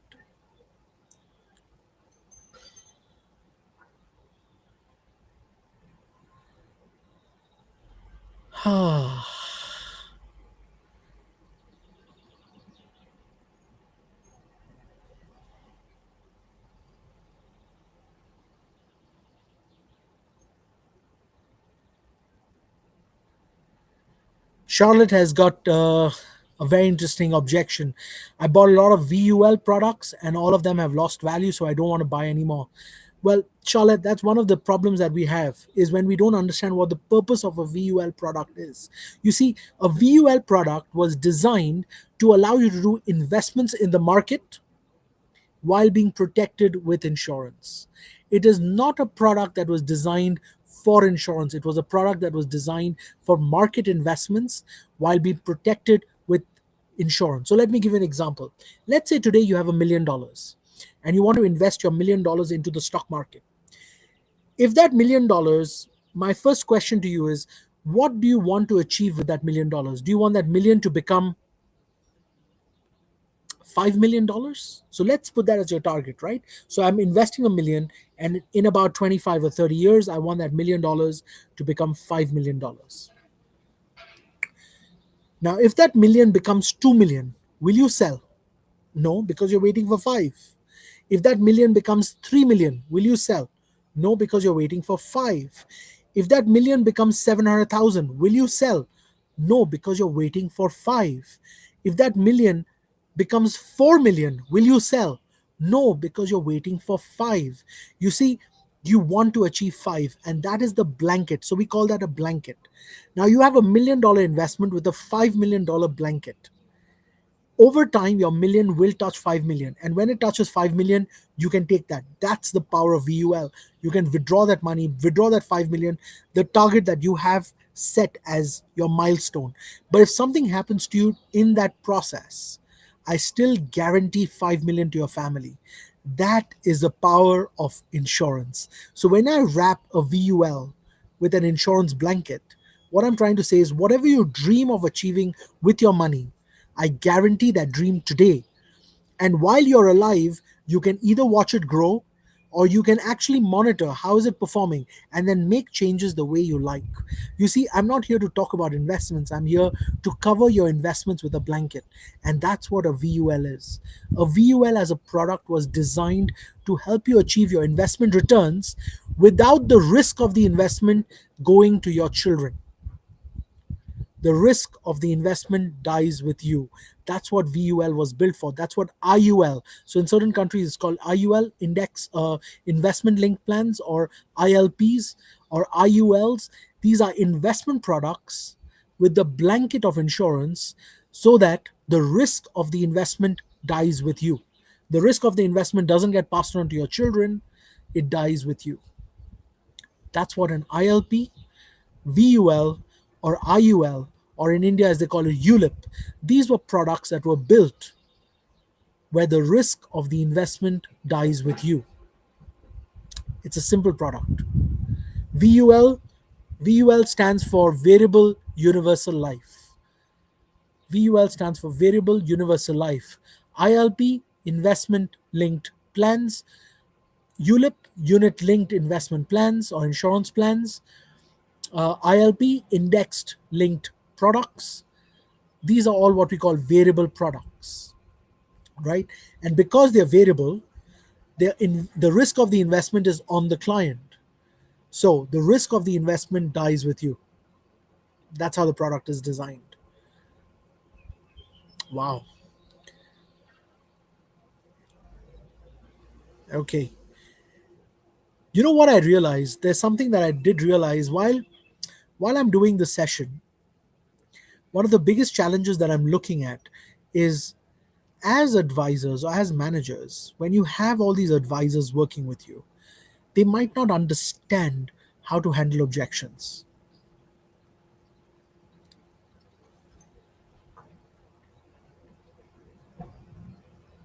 So Gopal has said something very interesting. Gopal is from India, and he said, I want to explore how to connect with clients to understand the importance of insurance. Clients don't want to understand about insurance. So how do I connect with them? Well, Gopal, I think the problem is you're trying to sell a product, you're trying to sell insurance, when actually what you should be talking about is what insurance does. You see, insurance is a product. It's like saying, I want to take a medicine. But what do I need to take medicine for? First is diagnosis, and then is treatment. Don't sell the treatment before the diagnosis. Ria is asking also what VUL stands for. Variable Universal Life. Ria, it's Variable Universal Life. Fantastic. Thank you, Ari. Appreciate that. Investment with risk cover based product in Nepal. Correct. You're right, Megha.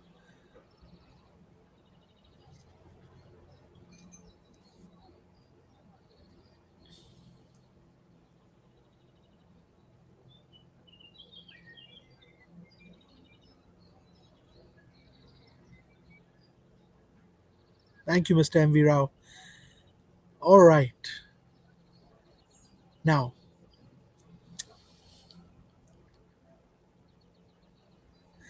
let me ask you this question.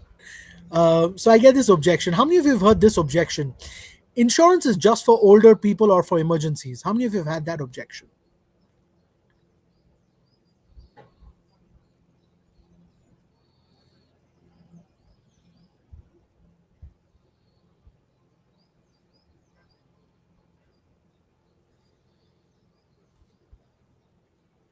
How many of you have heard that objection?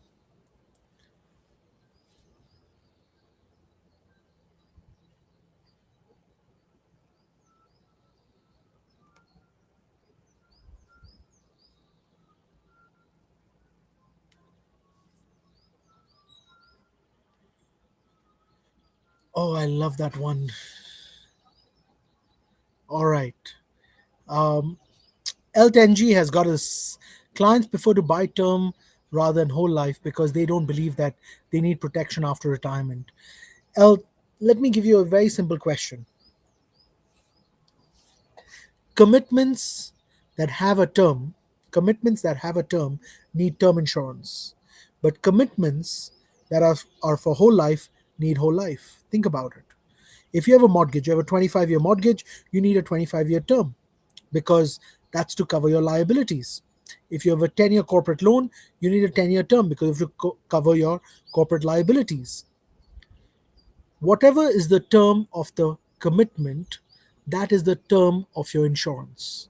If your commitment is for whole life, your product is whole life. If your commitment is for a term, then your product is term. How long do you plan to stay married? If your answer is whole life, then your insurance is whole life. How long are you committed to taking care of your children?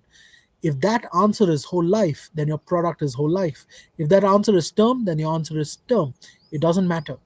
Actually, if you read page number 98, sorry, page number 88 in the 28,000 book, I've written this down. How do you combine, when do you combine term and whole life? How much should you buy whole life and how much should you buy term? Because, yes, once your children have grown a certain age, you might just need whole life insurance to protect for any liabilities, any taxes, etc. But while your children are young, you probably need to buy more term insurance to protect in case of any eventualities while you're younger. So, yes, you're right. I've given that. It's on page number 88 in the 28,000 book.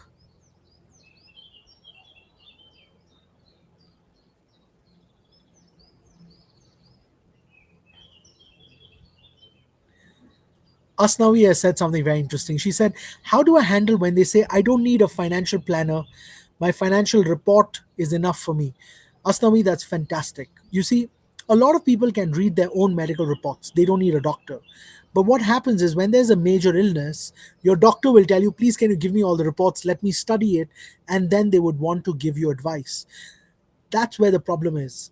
When you're looking at your financial report, you're looking at it from a very static perspective. That's as of. When you're working with a doctor, you're working with a financial planner, we keep checking if everything is okay because if there's any changes in your financial position, we want to be ready for it. You see, there are certain things in life that are guaranteed. Like, for example, if you have children, they will go to school. There is a guaranteed possibility that you will have to pay taxes and you want to find the right way to mitigate those taxes. Number three, you will pass away and I want to make sure the family has enough liquidity in that eventuality. And number four, the probability of getting an illness during your lifetime is close to 100%. So things that you definitely need money for, a financial report cannot take care, a financial planner can. And that's where my role comes in. So I'm glad you brought that up because that's what my job is.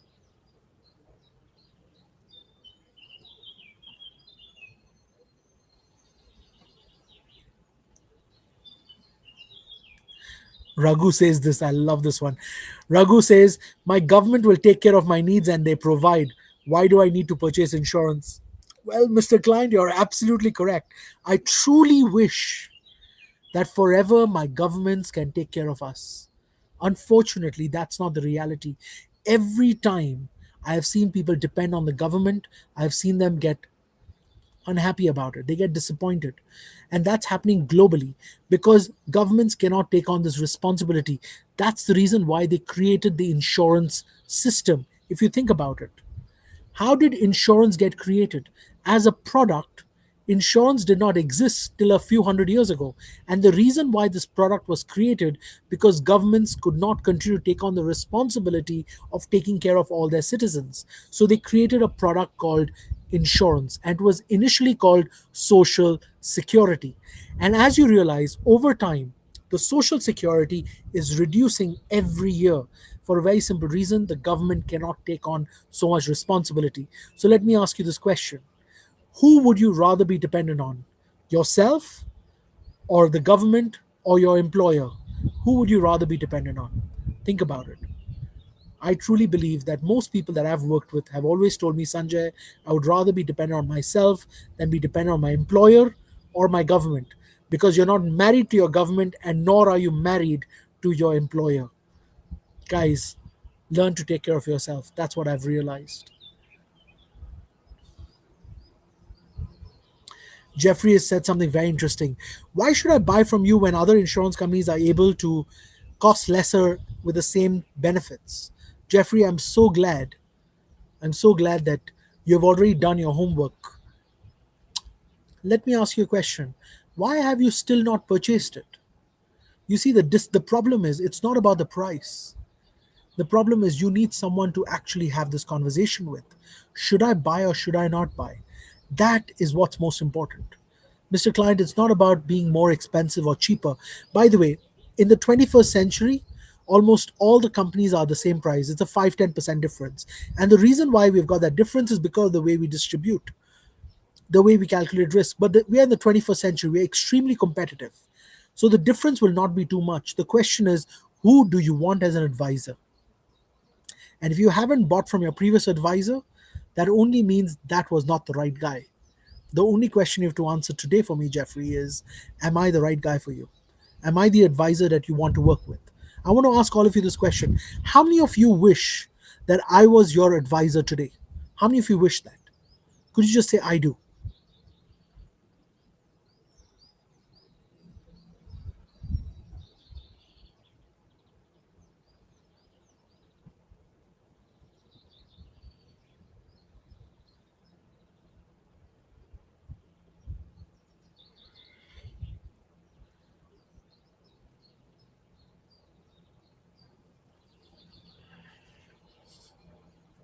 Guys, I want you all to realize something very important. When I hear the word I do, it just tells me something, that guys, we all are working towards one very important, very important phenomenon.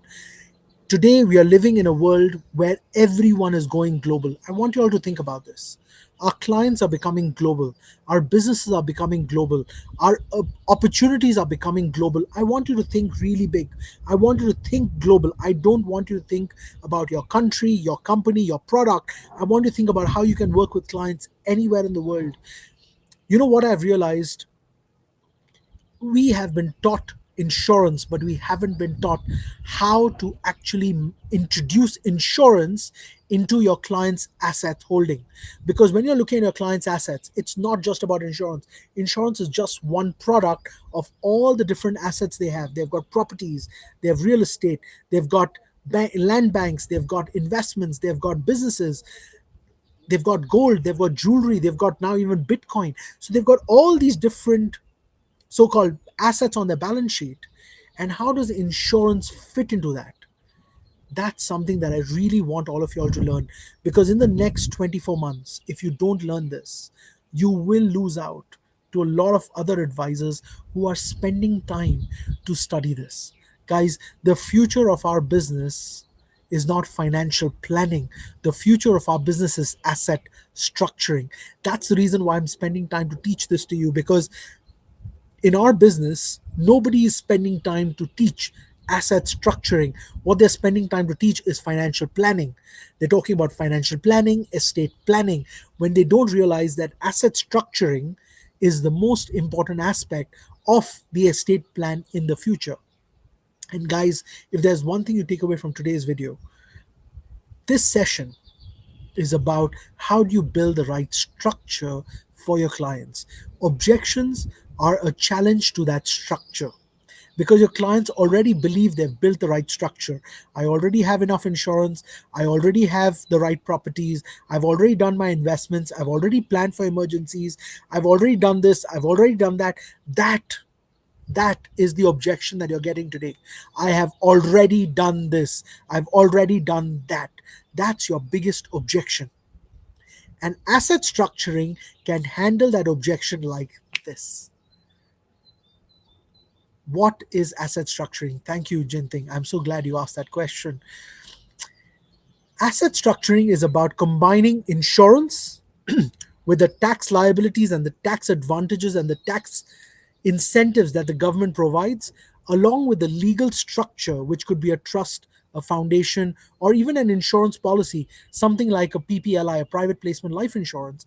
So it's about combining these three together to build what we call the holding structure.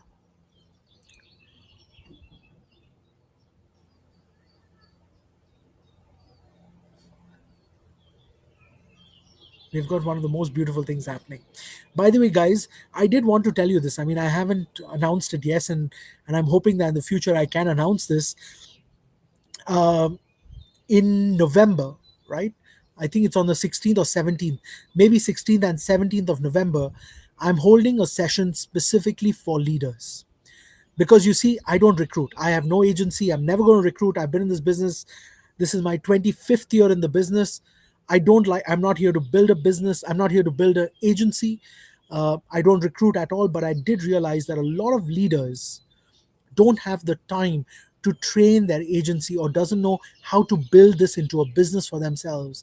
And I did want to spend time specifically with leaders in Dubai. This is going to be at my house, so you're going to be at home.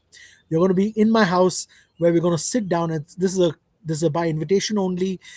If you're a leader that's listening to this, you can apply to come to the leadership circle, which is going to happen on the 16th and 17th of November. This is a closed door event specifically for leaders to talk about the challenges of leadership and how to manage leadership and what are the challenges that you're going to face in the next 24 to 36 months. And I'm not talking about 5 or 10 years in the future, because guys, in the next 24 to 36 months things will change. Our business, our products, our distribution, the way we run our business will change in the next 24 to 36 months. And I'm going to be spending time with leaders specifically. So if you're a leader, you can apply. There's definitely a QR code in today's PDF where you can sign up for the leadership circle. I will be choosing leaders to come to this event. By the way, like I said, guys, I'm not here to recruit. I don't recruit. I don't have any intention of recruiting. But I did understand that leaders wanted a place to have a real conversation on how to build sales, how to recruit properly, how to brand themselves correctly, because branding is probably one of the most biggest challenges for a leader. Should we brand the team? Should we brand our company? Should we brand our advisors? Who should we brand? So I'm going to go through that. I'm going to get my marketing team to come in and give you free advice on how to brand yourself correctly. I'm going to bring in my technology team. They're going to also share with you how I'm using technology to do the business that I do. You're going to meet with my compliance team. How do I manage compliance at my level? You will also get to meet some of the suppliers that I work with to get an understanding of what they are seeing in the next 24 to 36 months. And the best part, if you're joining the leadership circle and you're going to be there, you will also get to meet some of the biggest business owners who are clients of mine, and I will be bringing them to share with you how did they grow their business into multi-billion, not million, multi-billion dollar businesses. How did they build it? How did they exit it? What is the strategy that they put in place? So if you're a leader and you want to learn these things, do apply to the leadership circle. I will be choosing only a few leaders to be at this event. This is not going to be a big event. This is only going to be for a few good leaders that tell me why they want to be here. um, it is going to happen in my house. So you will get to see my setup. You'll get to meet my team. You'll get to see exactly how I run my business. Last year, we just crossed over 20 billion US dollars in premiums. This year, our target is to cross just over 50 billion. So far, we have already crossed 20. I want to get to the next 30. So, guys, I want you all to understand I do my own business, but I do want to share my strategy with you because I truly know for a fact that as advisors, you want to grow your business as much as I do. And I love teaching. I don't get anything from it. Truthfully, I don't. The reason why I do this is because our profession needs good mentors, and I'm willing to mentor you if you're willing to learn. It's as simple as that. If you want to learn asset structuring, we've got I've got a course that specifically is a club for asset structuring. By the way, guys, those of you who are watching the BCC or any of my BCC family, if you're watching this, I want you to know that we have the mastermind as well. The mastermind will be in Singapore, and it'll be in September. So we've got the BCC Mastermind happening on the 22nd and the 23rd of September. So if you're from the BCC program, guys, please do block your dates. The dates for the Mastermind are confirmed. It is going to be on the 22nd and the 23rd of September in Singapore. It's going to be a closed door event. By the way, if you haven't signed NDAs, please do sign the NDAs. All the BCC members, I want you to know that. Very, very important. Um, I did want to take some questions. I did want to take some questions. All right.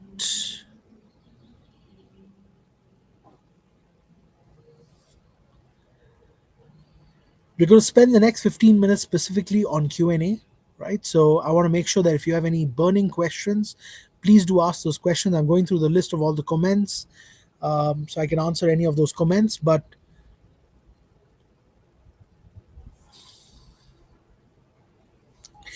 uh, Madhu has said a question. Whenever I sell a policy, my clients want the commission back. Madhu, and I think the reason is because of the way we have built our profession, right? I always have clients who ask me this question, Sanjay, uh, what do I get back? And I said, well, Mr. Client, let me ask you this question. When you go to a doctor, I'm going to give you a commitment for life. I'm going to stay with you for a very long time. I don't get a salary. So I get commission, and that commission is against taking care of you for the rest of my life.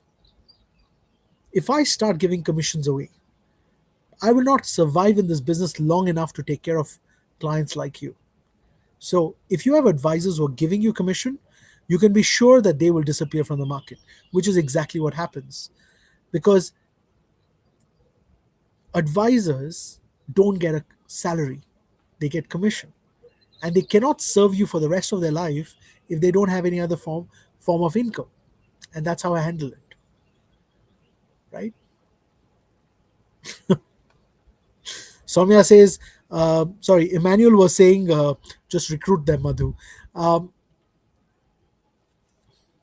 Madge has asked this question. Should I continue focusing on this market, or would you recommend I start transiting to a high net worth client? How do I preparing for that shift effectively? Madge, you have to learn to move up. So I want you to understand that this business is like a spiral staircase. Every year you should be moving one floor up, right? You have to remember this business is like a spiral staircase. You need to keep going upwards. So you need to keep moving upwards. When I joined this business many years ago, I was told that Sanjay, our business is like a heartbeat. Small cases and big cases, small cases and big cases. If I'm only focusing on big cases and I don't get a big case for a long time, you die. You see, the small cases keep you alive, the big cases make you rich. So you need to do small cases and big cases, small cases and big cases. Now, what is a small case? A small case is a case that you close at least once in a week, right? So that's a small case. A big case is a case that you probably close once in a month. Your small cases keep you alive, your big cases make you rich. So you do a combination of small and big, small and big, small and big. Now, what is a small case? Today, for me, small case is $5 million. My big case is $50 million premium, right? That's my small case and my big case. If you met me 5 years ago, my small case was $1 million and my big case was $5 million. You met me 25 years ago, my small case was any case and my big case was any case. So as you grow in this business, right, you have to learn to keep increasing your small case. So your small case has to keep increasing. And that's what makes you truly successful, is building your small cases up, right? Okay. Some of the objections that have come up. All right. So there are 4 objections that have come up, and I'm going to handle these 4 objections that my team has actually identified. Uh,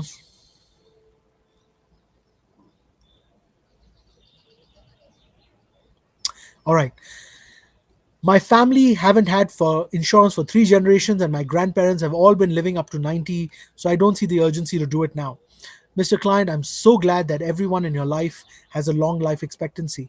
Do you know that when you have a very long life expectancy, We, as an insurance company, might even give you a discount on your premiums. We call it a preferred rate. And people with good family history, etc., we love to give them discounts because we truly believe that we want to give you an incentive for being protected. You see, every time I've seen longevity in a family, I've also seen accidents. Longevity is what we call a multiplier of risk. Running out of money, longevity problem. If you die young, you don't have that problem, right? So there are a lot of risks in life, and longevity is a multiplier for those risks. The longer you live, the more the probability of getting an accident. The longer you live, the more higher your probability of getting bankrupt. The longer you live, the higher the probability of things going wrong. So longevity is a risk multiplier. What you just told me is your family has a risk multiplier. So your probability of running out of money, your probability of having an accident, your probability automatically increases because your family has a longevity problem. You're going to live extremely long, and your problem of running out of money, not being able to keep up with inflation, it actually multiplies because of that longevity. So let me take care of that for you. Okay, this is a very common objection. Another objection that's come up, one of the questions that came up was, my family never got life insurance. We are okay. I have a trust instead. Mr. Klein, fantastic. I'm so glad that you already have a trust. You see, most of the people that I work with don't even have a trust. So, congratulations. I'm so glad you have a trust. But you see, Mr. Klein, the biggest problem that we have with the trust is liquidity. You know, when you're buying real estate, everyone will tell you there are three L's to ensure that you've got the right real estate, and that is location, location, location. But there are three D's that cause the value of your real estate to go down: death, divorce, and desperation. Write this down, guys. Write this down. All right? The three L's, the three L's of real estate is location, location, location, and the three D's that cause the value of your estate to go down is death, divorce, and desperation. When somebody dies, automatically your assets lose value because everyone knows you have died, you have to sell your assets. So they automatically depreciate the value. When you get divorced, they know there's going to be a split of assets, they depreciate your value. And the third one, D, is desperation. Whenever you're desperate for money, automatically the value of your assets go down. So, Mr. Klein, I'm so glad you have a trust. The only thing we need to take care of is the trust should never have a liquidity issue.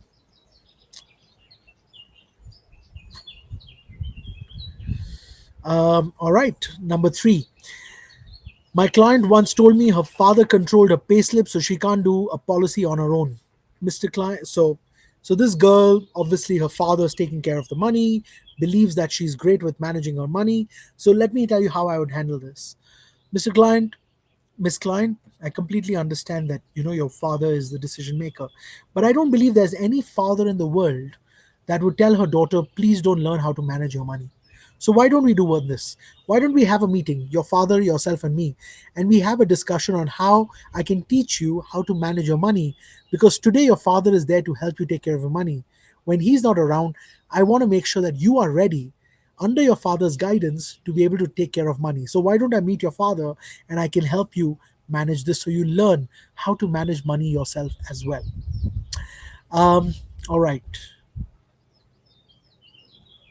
Oh, I like this one.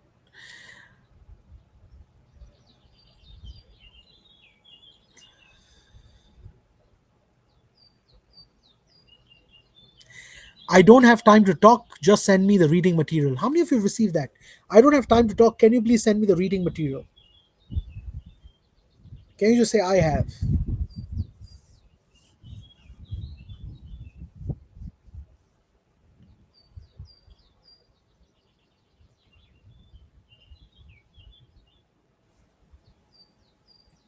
All right.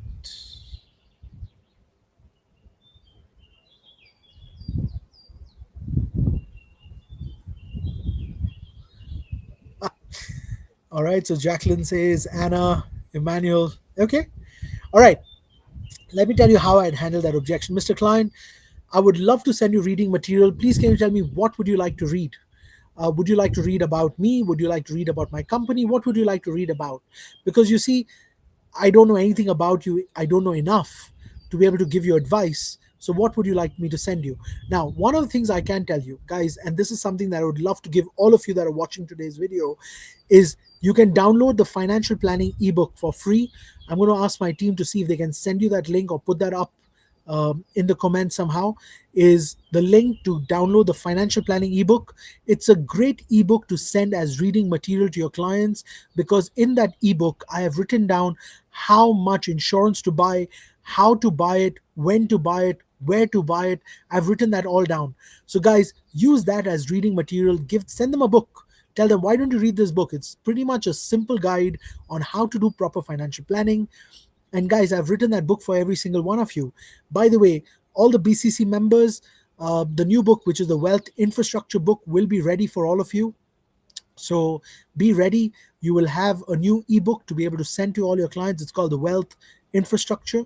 And that is specifically for very high net worth clients and how to do asset structuring properly. So all the BCC members, uh, get in touch with the BCC team to tell you exactly how to get this new book. It hasn't been published yet, but you will be guys who will get access to it first.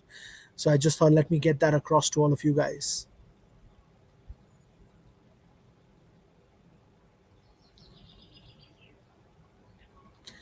Alvin, we've actually run out of the objection handling book. I've stopped printing books, guys. Uh, if you are one of the last few people who have got a printed book, congratulations. We've actually stopped printing most of our books because logistics is a nightmare.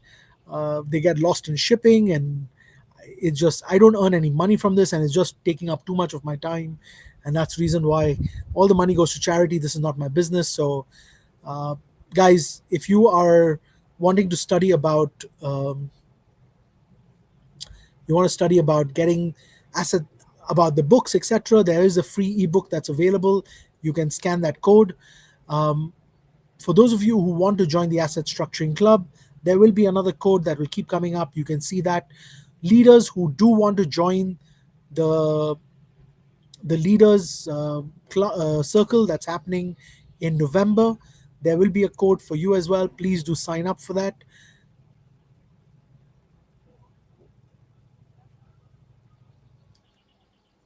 Got it. Fantastic. All right, guys, I'm here to teach. If you're willing to learn, I'm here to teach. The only reason why I teach is because I truly believe that as advisors, we need to share best practices. I have a huge target for myself. I'm on a mission for the next 3 months to help to kind of achieve my targets. So I will be very busy all the way of July, August, and September. I'm extremely, extremely occupied for the next 3 months because what we do in Q2 and Q3 will affect our Q4 results, right? So all the cases that I want to get through this year, Q2 and Q3 are my biggest and the most busy times for me. Q2 is almost coming to an end.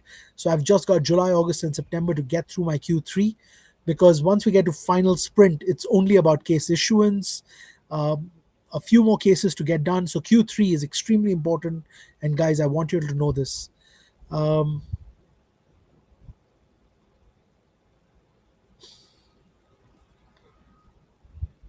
Kembo is asking, what do I do at home? What does my day look like? Kembo, my schedule is quite simple. Breakfast, lunch, dinner. I never eat alone. I eat with someone who I want to build a relationship with. Between breakfast and lunch, I have 5 meetings. Between lunch and dinner, I have 5 meetings. So I like to meet about 8 to 10 people every day. That is what my schedule looks like. It doesn't matter whether I'm at home, whether I'm outside. Like right now, as you can notice, I'm in a different country. I'm currently in Europe, and I just want to make sure that I've got those 10 meetings irrespective of where I am in the world. So it doesn't matter where I am, whether I'm traveling, not traveling, my schedule is always full. I always have 10 people to meet. I will be going to Miami. So if you are coming to Miami, I would love to look up and catch up with all you guys. All the BCC members who are coming to Miami, please do let the BCC team know that you're coming, because we will be having a BCC catch up. I do want to spend some time with all the BCC members that are coming to Miami. If you're a BCC member that's coming to Macau, I'm looking forward to seeing you in Macau as well, because I will be in Macau. I do have a few client meetings before I come to Macau, so I will be coming to Macau as well. Um, so, BCC members, if you're in Miami, look me up. If you are in Macau, look me up. If you're going to Top of the Table this year, I will also be at Top of the Table this year in Arizona, so I should be there for that as well. Guys, I love catching up with all of you guys, because when we get to catch up, we get to discuss new business ideas, we get to discuss products, we get to discuss new regulation, we get to discuss what's changing. And that's what I love about our business. We are willing to share, we are willing to learn. And if you're willing to learn, I'm willing to teach. Guys, it's been an absolute pleasure um, spending this time with you. Nitesh, are there any other questions? Nitesh, you can come online. Any other Sure. questions that I've missed out on, or any objection that I need to still I handle? think we've covered almost all, Dr. Sanjay. Fantastic. All right, so I'll leave it to you. Take it forward from here, and thank you very much for watching, guys. Thank God you so bless. much, Dr. Sanjay. I hope that session was insightful, everyone. So, before we end, just a few announcements. The financial planning ebook is available for download. The QR is somewhere around here. And for some of you who want to know more about Asset Structuring Club, the QR is also somewhere around here. Please scan it. New modules are going to be released in August, so you don't want to miss that. And for our BCC members, there will be the mastermind in Singapore, 22nd and 23rd September. You don't want to miss that as well. And for those of you who want to join the Leaders Circle in Dubai, the slot is very limited. You don't want to miss that. It's going to be held in mid of November. Also, somewhere around here, please scan the QR code and get more information on that. And for some of you who have joined this session, this recording will be live for the next 48 hours in the group. So please share it to those who might need it, spread it so more people in our industry can level up and become better advisors and can close more cases. That's all for today. Thank you so much for being a part of us today. God bless and see you on our next event.